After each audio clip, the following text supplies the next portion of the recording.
ಗಳು ವಯ್ಯಾರವನು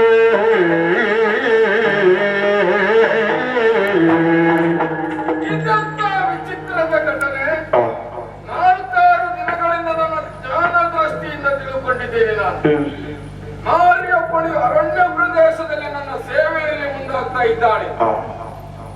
ಎಂತವರಾದ್ರೂ ಇಂಥ ಪ್ರದೇಶದಲ್ಲಿ ತಿರುಗಾಟ ಮಾಡೋಕೆ ಒಮ್ಮೆ ಭೀತಿ ಆಗುವುದಂತ ಒಬ್ಬಟ್ಟಿಯಾಗಿ ಸೇವೆ ಮಾಡುವುದಕ್ಕೆ ಮುಂದಾಗಿದ್ದಾಳೆ ಅಂತಾದ್ರೆ ಯಾರು ಏನು ಎಲ್ಲಿ ಉಳಿಯುವಂತ ವಿಚಾರ ನನಗೆ ಗೊತ್ತಿಲ್ಲ. ಅಪ್ಪ ಯಾವುದೋ ಒಂದು ಕಾರ್ಯ ನಿಮಿತ್ತ ಇಲ್ಲಿ ಬಂದಿರ್ಬೇಕು. ಮಾತಾಡಿಸುವುದಕ್ಕೆ ಆಕೆ ಮುಂದಾಗುವುದಿಲ್ಲ.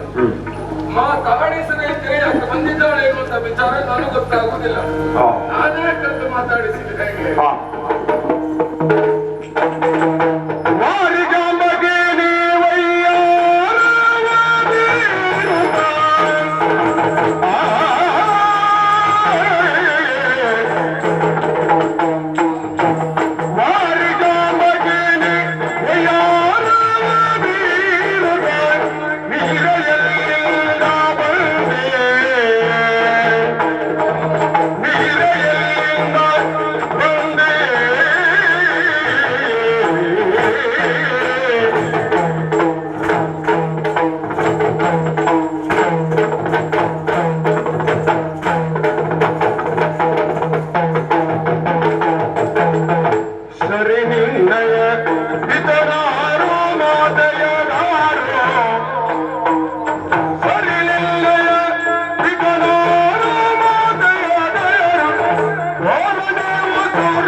ಹಾಗಂತಾದ್ರೆ ಎಷ್ಟೊನ್ನೋ ಬಯಸಿ ಬಂದಿದ್ದೆ ಅನ್ನೋದ್ರ ಬಗ್ಗೆ ಅನುಮಾನವೇ ಇಲ್ಲ. ಸತ್ಯ ಏನೇನೇನು ಕತ್ತಲು ತುಂಬಿರುವಂತ ಈ ಅರಣ್ಯ ಪ್ರದೇಶದಲ್ಲಿ 4-6 ದಿನದಿಂದ ಇಲ್ಲಿಯೇ ಕಾಲ ಕಳೀತಾ ಇದ್ದೀಯ. ಸ್ವಲ್ಪ ಹೆದರಿಕೆ ಆಗುದಿಲ್ವಾ ನಿನಗೆ? ಹೆದರಿಕೆ ಆಗಲಿಲ್ಲ ನನಗೆ. ಯಾಕೆ? ನೀವಿದ್ದೀರಲ್ಲ.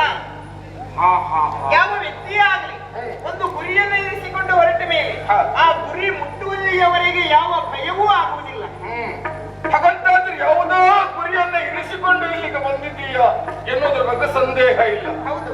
ಅಷ್ಟು ಮಾತ್ರ ಅಲ್ಲ, ಏಕಾಗ್ರತೆಯಲ್ಲಿ ಕುಳಿತಂತ ನಾನು ನಿನ್ನನ್ನು ದಿಟ್ಟಿಸಿ ನೋಡಿದ್ದೀರಿ.